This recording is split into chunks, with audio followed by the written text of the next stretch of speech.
Bonjour à vous. Bonjour. Monique Oudou et Alexandre Garcia. Aujourd'hui, nous sommes réunis pour parler un peu de votre candidature sur le canton de Conflans-Sainte-Honorine. Un binôme revendiqué comme écologique, social et solidaire. Et donc ma toute première question, c'est est-ce que vous pouvez vous présenter s'il vous plaît? Moi je suis Monique Oudou, donc co-liste de monsieur le charmant Alexandre Garcia. J'ai été anciennement conseillère municipale sur un mandat en 2008 sur la ville de Chanteloup-les-Vignes. J'étais à ce moment-là conseillère municipale d'opposition communiste. J'ai aussi participé à deux précédentes élections en 2011 et en 2017 pour les cantonales et les législatives. Voilà. Et aujourd'hui, je suis agent territorial à la ville de Paris. Très bien. Monsieur Garcia. Bonjour, Alexandre Garcia, 31 ans, l'autre candidat titulaire avec Monique Oudou. Je travaille dans une grande institution qui se charge de la régulation de l'économie française. Et je suis engagé en politique et à gauche, plus particulièrement au Parti Socialiste, depuis plus de 11 ans. Parce que j'ai toujours trouvé absolument essentiel de lutter contre les inégalités, pour l'État-providence. C'est toujours été des évidences pour moi. Et depuis quelques années, j'habite à Conflans. Et à Conflans-Sainte-Honorine, je vois que c'est une ville qui a un dynamisme culturel, un dynamisme associatif, qui est un héritage de la bonne gestion qui a eu par les maires socialistes et au premier plan desquels Michel Rocard par le passé. Mais je constate que ce bien vivre, ce vivre ensemble à Conflans est en train un petit peu de disparaître sur ces dernières années avec la gestion de droite. On a un centre-ville qui se dépeuple, une vie culturelle qui se dépeuple, des services publics qui se dépeuplent.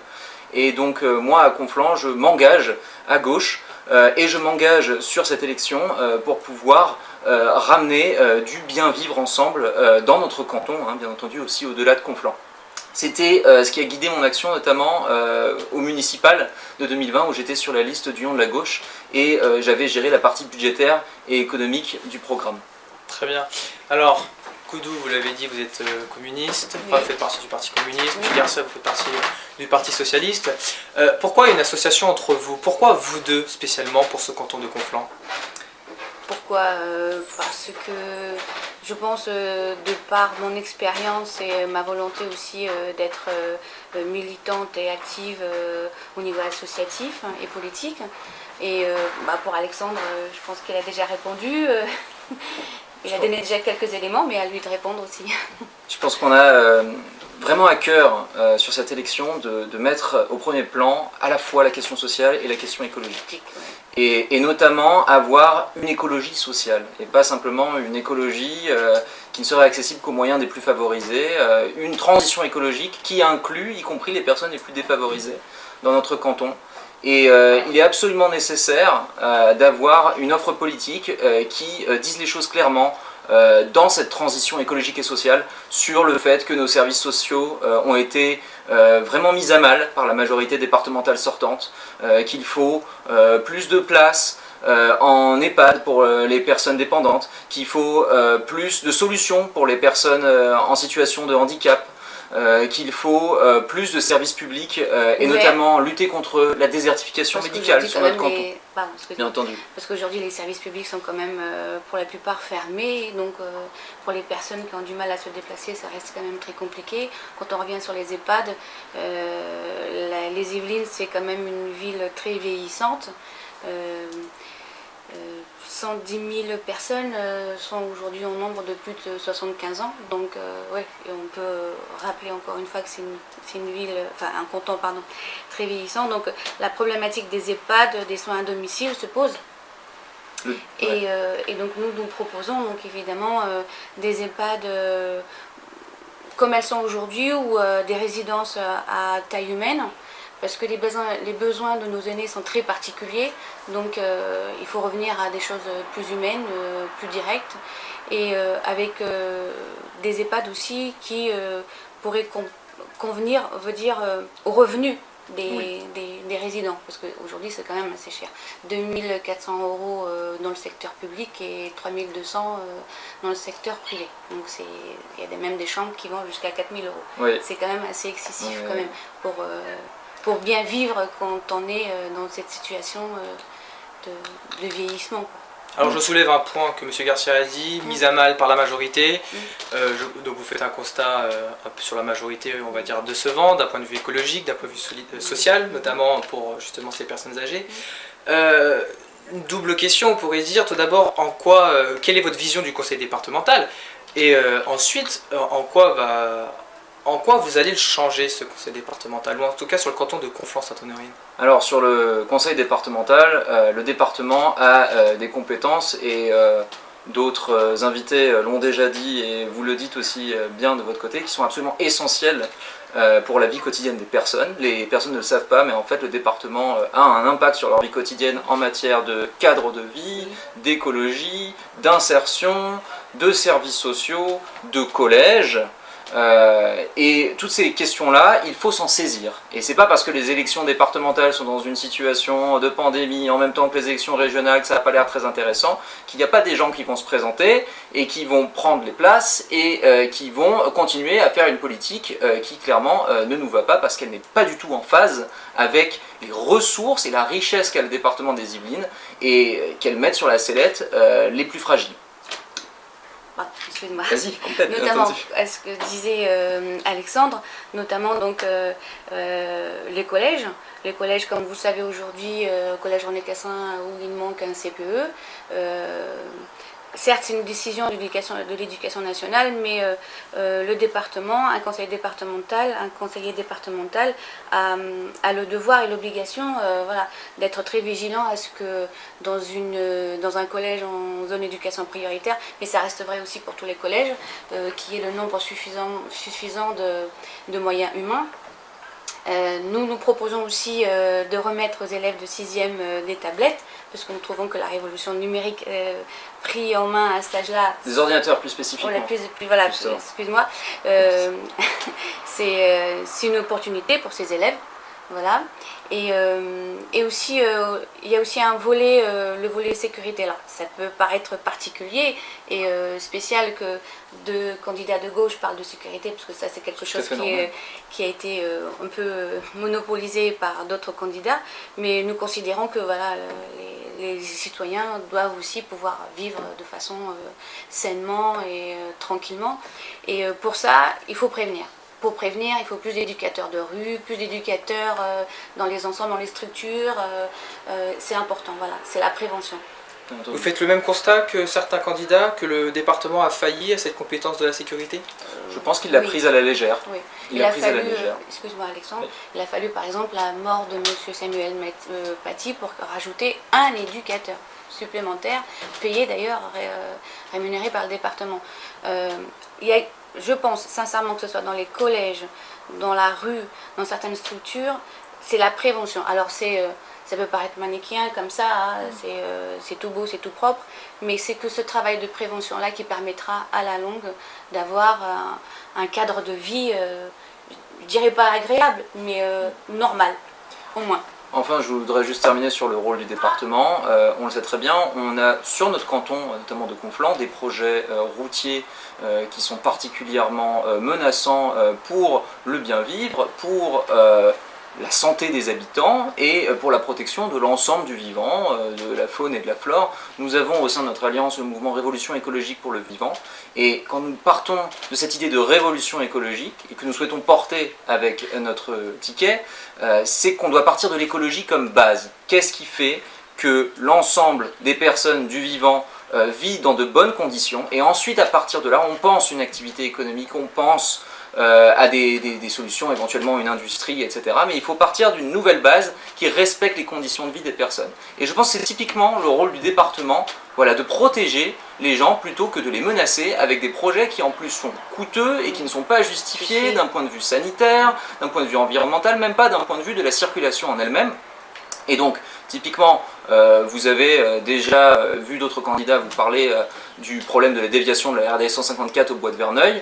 Nous soutenons totalement la lutte contre ce projet, mais également au niveau du canton de Conflans, nous avons le fameux pont d'Achères, et là aussi nous nous engageons totalement pour faire tout ce qui sera en notre pouvoir, si nous sommes conseillers départementaux, pour faire annuler ce projet qui pour nous n'a pas de sens, qui répond à une vision pompidolienne de l'aménagement du territoire. Voilà, 60 années sont passées, il faut peut-être passer à autre chose, il faut peut-être avoir maintenant des mobilités douces, des transports en commun, des transports propres, du covoiturage. Et gratuit. Et il faut arrêter de se bercer de l'illusion que c'est le summum du développement économique de pouvoir traverser les Yvelines en 5 minutes en voiture tout seul. Voilà.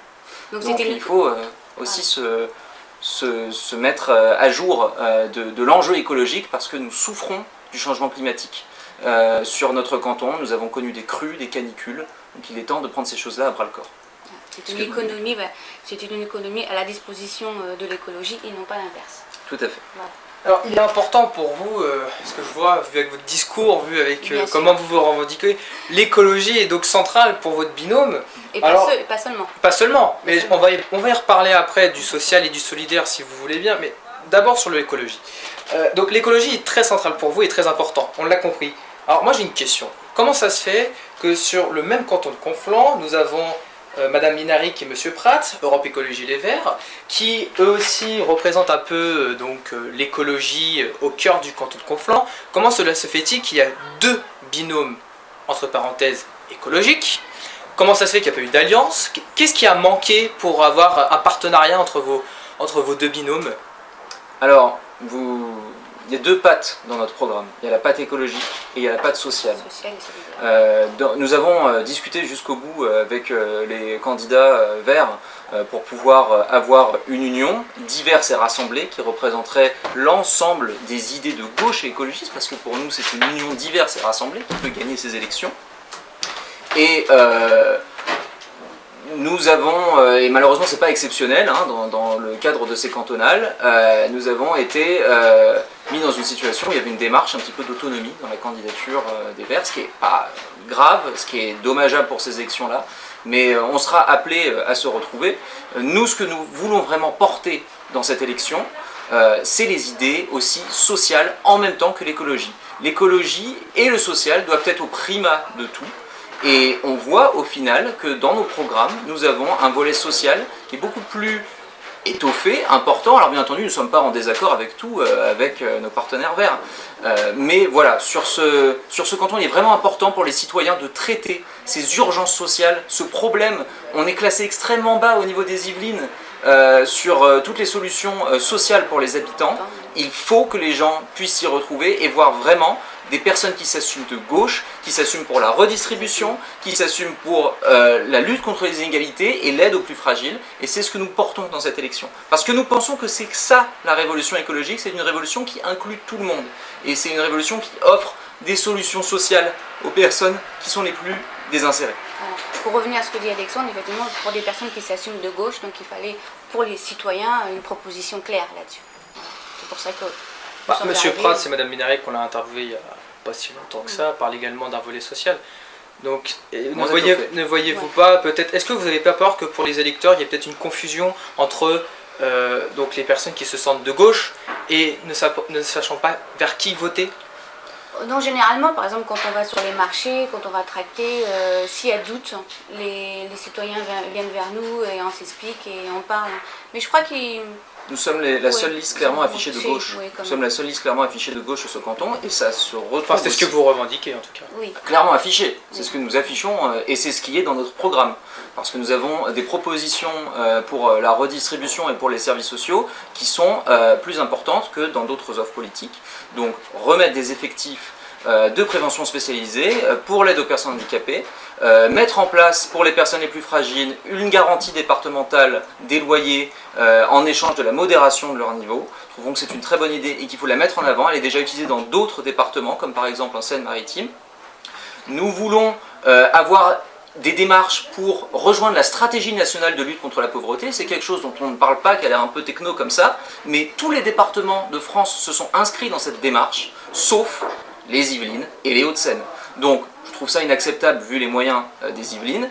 Et s'inscrire dans cette démarche permettra de fixer des objectifs très concrets. En fait, ce sont des contrats entre le département et l'État sur un délai maximum de traitement des demandes des personnes, dans les MDPH. sur des démarches qu'on appelle d'aller vers, de lutte contre le non-recours.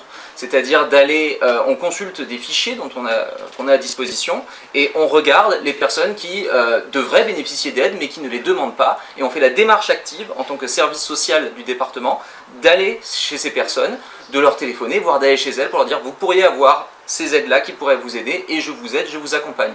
Actuellement, les effectifs du département, ils ne peuvent pas faire ça parce qu'ils sont, et ils le disent, ils sont au point de rupture. Toutes les places ont été coupées dans les PMI, dans les maisons d'enfance à caractère social et pour le traitement des situations des personnes en situation de handicap, on est dans une situation où 6 à 8 mois d'attente, c'est absolument pas acceptable. Donc il y a des propositions innovantes, on a aussi une proposition d'expérimenter le revenu de base parce qu'il y a plusieurs départements qui candidatent à cela en France et nous voulons rejoindre ces départements-là pour pouvoir faire masse et demander une expérimentation du revenu de base auprès de l'État parce que c'est important pour les jeunes dès 18 ans d'avoir un revenu pour se lancer dans la vie active. On sait que c'est compliqué et on est entré dans une période où maintenant il est essentiel d'avoir une redistribution sociale. Ça devient vraiment urgent et c'est ce que nous proposons. C'est d'autres mesures assez innovantes. Et l'ensemble des mesures écologiques que nous proposons, nous avons à chaque fois le souci d'inclure l'ensemble de la société dans ces mesures. Quand on parle de la rénovation thermique, il faut lutter contre l'habitat indigne. Quand on parle de la relance, il faut que ce soit une relance écologique avec des emplois verts. Et il faut que ce soit une relance sociale où on donne des emplois pour les aides à la personne. Toute cette dimension-là, sociale, consubstantielle à l'écologique, mais également sociale, nous la développons dans notre programme et nous pensons que nous avons été extrêmement enrichis de notre rassemblement, notamment avec le mouvement Révolution écologique pour le vivant. Et ça nous a permis d'avoir quelque chose qui nous a permis de repenser la place du département, repenser en fait l'humain et l'ensemble de la vie d'ailleurs au centre des idées. Donc voilà la spécificité de notre démarche. J'ai bien compris, donc voilà, donc vous avez un peu développé votre aspect solidaire et social. Madame Koudou, vous voyez vous et votre binôme comme le premier rempart à la majorité actuelle? Oui, pourquoi pas. Tout à fait. On est tout à fait le premier rempart, puisque on est... Vous pouvez développer, Madame Koudou, cette pensée ou pas? Alors évidemment, tous les candidats qui viennent ici sont tout à fait capables d'être... comment dire, de se mettre à la hauteur des deux candidats sortants, mais je pense qu'effectivement avec ce qu'on a développé, même si c'est vrai que tout ça c'est du discours, hein, ce que nous proposons aujourd'hui, ce que nous alimentons aujourd'hui, mais par nos expériences humaines, par nos expériences de terrain, moi-même conseillère municipale, j'ai été aussi présidente du conseil local FCPE de Chanteau-les-Vignes, donc alors c'est peut-être moindre parce que les fonctions aujourd'hui d'un conseil départemental c'est au-delà de tout ça quand même, hein, c'est pas une représentation associative comme conseiller FCPE notamment ou conseiller municipal, mais je pense que par nos valeurs humaines, oui, on est tout à fait capable.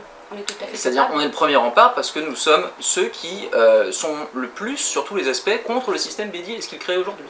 Sur l'aspect écologique, sur l'aspect social, même sur l'aspect des collèges, nous avons une réflexion qui est beaucoup plus englobante et qui n'est pas de la gestion à coup de petits rabotages. Vous considérez donc la rénovation des collèges comme du rabotage selon vous? La rénovation des collèges telle qu'elle est faite actuellement, c'est un plan qui a le mérite d'exister, qui est probablement pas assez rapide. Il y a des choses qui sont bien sur le plan de la rénovation thermique. Nous, on voudrait qu'il y ait un volet numérique, qu'il y ait un entretien des tableaux numériques interactifs, que les professeurs soient formés à ces outils-là. Nous voulons, plutôt que de distribuer des tablettes, qui est déjà un outil qui est un peu en perte de vitesse en termes d'utilité dans notre monde actuel, nous voulons distribuer des ordinateurs portables parce qu'il sera important que les élèves soient connectés et aient en main les outils de bureautique, d'informatique, de code, toutes ces choses-là par rapport au collège et réduire la fracture numérique. Voilà, sur l'ensemble de nos thématiques, nous avons les propositions qui sont les plus autres que celles qui sont proposées actuellement par le département. Donc voilà pourquoi nous considérons que nous avons le programme qui est le plus complet et le plus orthogonal avec la direction qui nous semble mauvaise, prise sur beaucoup de thèmes par la gestion de Pierre Bédier et de son unanimité départementale avec notre ticket. Voilà, est tout à fait capable de tenir la responsabilité de conseillers départementaux. Nous tenons à préciser d'ailleurs que nous avons tout un volet démocratie et transparence dans notre programme. Nous avons signé la charte anticorps pour des conseils éthiques, des conseils départementaux éthiques. Et nous nous engageons de notre côté, moi je ne suis pas forcément très expérimenté en politique, hein, mais je m'engage, si je suis élu, à n'avoir que mon mandat de conseiller départemental, de ne pas le cumuler avec un autre mandat. Et nous voulons également faire la lumière dans plusieurs pratiques de ce département. Nous voulons qu'il y ait une part participative du budget du département. Nous voulons plus de transparence. Et c'est d'ailleurs ce que notre équipe montre, parce que nous avons une équipe qui est intergénérationnelle, avec des personnes qui ont un engagement un peu plus radical, comme Victor Paillac du point de vue écologique. Pourtant, nous nous sommes retrouvés autour d'un programme très ambitieux que nous publions aujourd'hui même. Et j'invite les téléspectateurs, internautes, etc. à venir le consulter. Très bien. Bah, écoutez, je pense qu'on a abordé à peu près tous les points. Je vous remercie d'avoir accepté notre invitation. Merci à vous aussi. Merci. Merci.